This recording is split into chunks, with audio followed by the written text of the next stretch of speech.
not every woman is a high value woman, and that's totally okay. See, I'm a high value woman, and that's just the way I am. Yeah.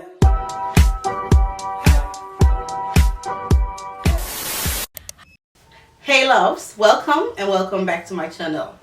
If this is your first time on this channel, my name is Anto, and on here we do fashion, lifestyle and femininity. So if this is your first time seeing this face, please do not make it your last. Hit the red subscribe button, comment below, share your thoughts about this video, click like. Giving a thumbs up on this video is going to help me a lot. So please do all the nice things on this video and be proud of this family.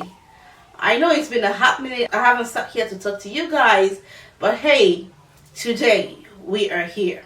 If the subject seemed to be controversial, yet it needs to be talked about, sis, that I'm doing. If it is going to stir up a lot of discussion, yet it is supposed to be talked about, that I'm doing. Because we're not just going to let things lie like that, okay? So in today's video, we're going to be talking about 5 things that high value women never ever do. But before we dive into this video, first of all, let me quickly, in my own words, define who a high value woman is. A high value woman is a woman who knows her worth. She has something going on for herself.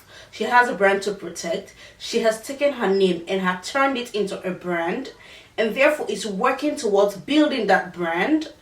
Some high value women already have a brand that they're protecting, and therefore they never ever do anything, like any silly mistake or anything silly, to jeopardize making that name for themselves, or to jeopardize the name that they already have made for themselves. So becoming a high value woman is a journey. You cannot just like wake up one morning and by the time night falls you become a high value woman.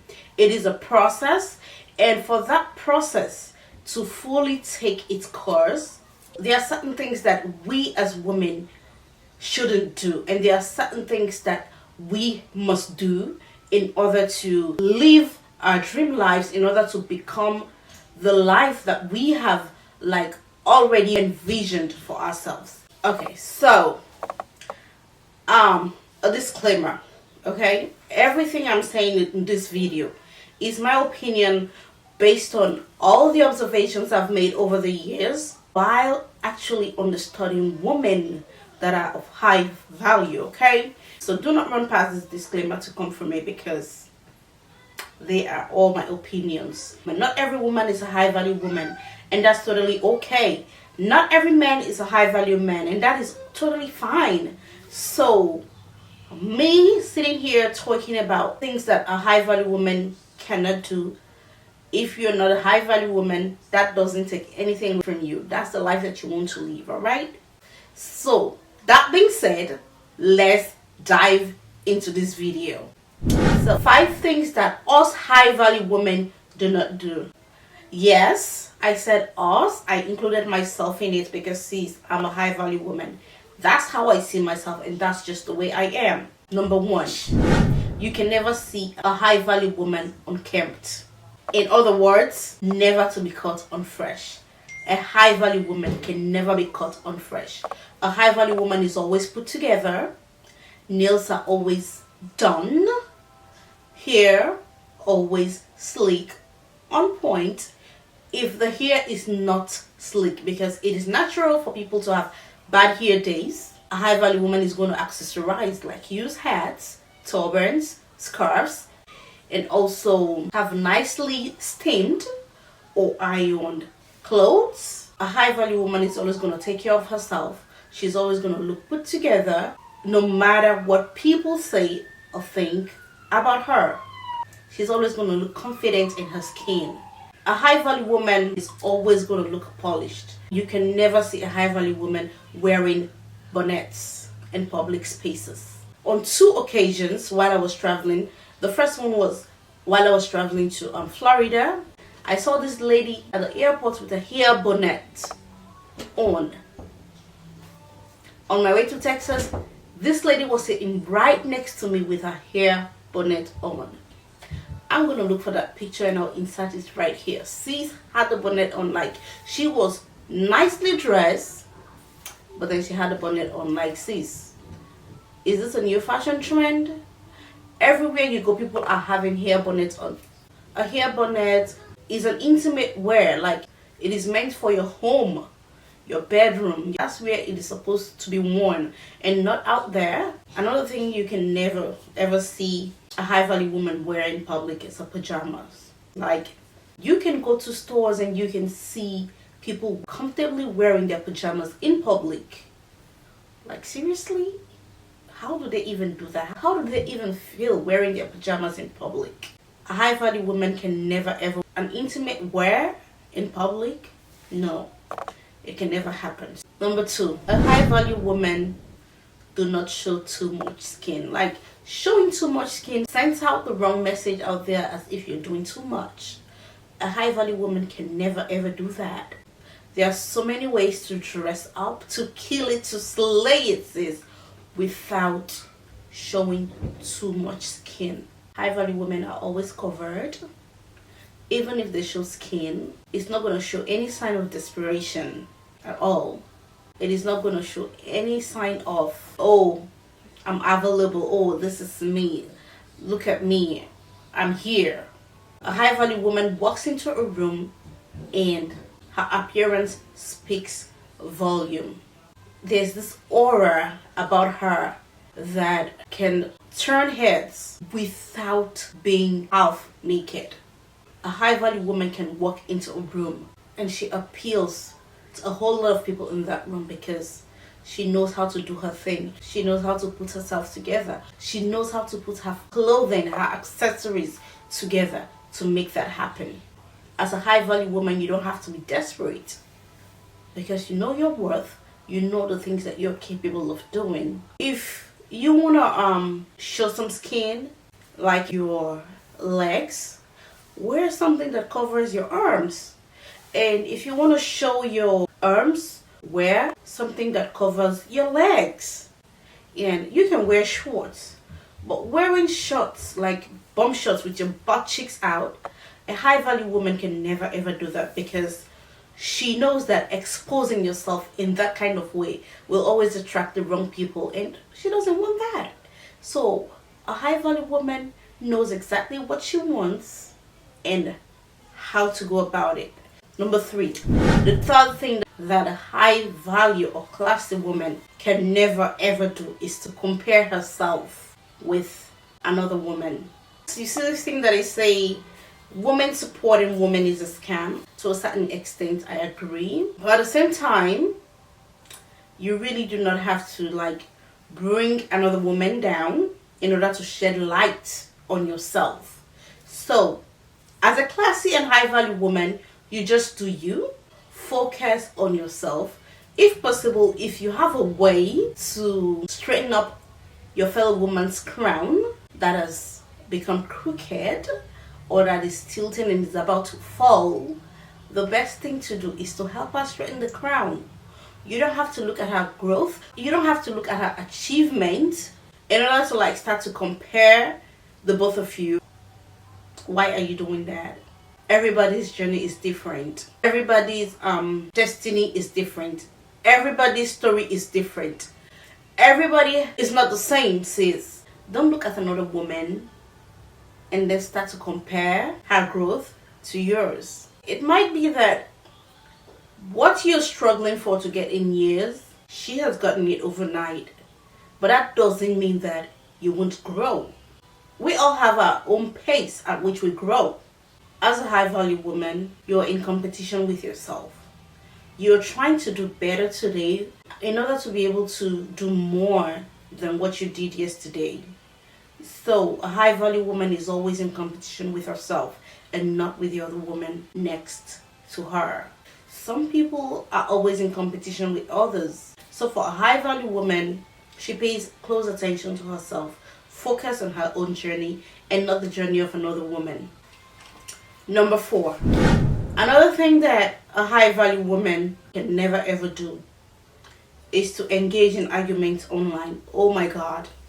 Like initially, I used to respond to people who like try to give negative comments about me. Even before I started my influencer journey, I used to want to like respond to every comment.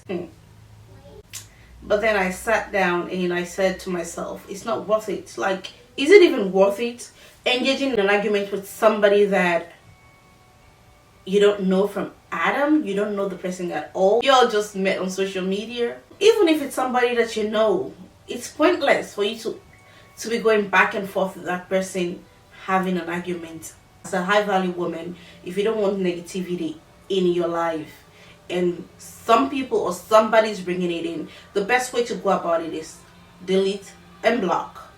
Delete and block. That's the easiest, quick way for you to have a peace of mind. And that's just what I do. If somebody brings negativity to my page, the easiest thing I do is delete and block. In fact, I have specific words that as soon as you type those words in your comments, it is never ever going to be posted on my videos, because Instagram and TikTok have tailored that in a way that there are certain words that if somebody types it to make a comment or to leave a comment on your video, they're not going to post it. It's not going to happen. So that's a very easy way as a high value or classy woman to respond to negativity. Just treat them as if you did not see them. There is always a classy way to respond to things, and there's always a ratchet way to respond to things. And as a classy or high value woman, you don't want to respond to things in a ratchet way. You always want to be classy about things. There are times if I start a discussion with somebody and it wants to ensue in an argument, seriously, that'll be the last you hear from me. Especially if it's something of importance and we're trying to make it work but it's not working. That will be the last time you'll hear from me. You will never ever hear from me about that topic anymore, because I have better things to think about, better things to do in bettering myself. So if I feel like this particular issue, this particular topic, this particular discussion is not helping me in any way, it is not doing anything good for me, then what's the point, especially on social media? Before you engage in an argument on social media, ask yourself, is this going to help me in any way? Is it really worth it? Do I know this person from anywhere? What value is this topic going to add to my life? If all the answers to those questions is a no or are in the negatives, then sis, go about your business, okay? Just let them be and go about your business. That is if you want to act in a classy and high value way. Number 5, a high value woman do not share too much details of her life, especially with strangers. Like when we are in the checkout line at the stores, there was this one time I heard these two moms, what actually made them start having a conversation was their kids met at the store and they started playing together. Oh, this mom suddenly clicked. Even though they do not know each other, they clicked, and the other one was like ranting her life history to this other woman. It seemed so awkward to me. I was so embarrassed. Like, you just met this woman today, like right now, and you feel like you've known her for years, to be able to share all this much information with her, like too much. It was TMI, like, or let's say TTMI. Too much information with a total stranger. That is a big no for me. She divorced her husband, what the husband did that made them get divorced, who is having custody of the kids and why, how many times he gives child support, and it was too much. Like, I couldn't help it because I was in the checkout line. How could I not hear? It's not as if I was eavesdropping. Other people around me could even hear them. Maybe at the same time, maybe she was just depressed and wanted somebody to talk to, or maybe she had other issues, but That was too much. Too much. A high value woman knows her boundaries and she sets them right, and she knows who to confide in, where to do it, and in the right manner. A high value woman doesn't just meet somebody today and because they keep talking, she divulge all her life's secrets. These are the things that high value women never ever do. If you're on the journey of becoming a high value woman, these are tips that you should look at and adopt. If you're already full blown on that journey, I expect that these are tips that you already know and you're working on. So thank you so much for watching, guys. This will be all for this video today. If you like this video and you feel like you love the information shared on this video, let me know your thoughts in the comment section below. Give me a big thumbs up on this video and share with your friends and family who you think this video might help. Thank you so much for watching. See you in another one. Bye.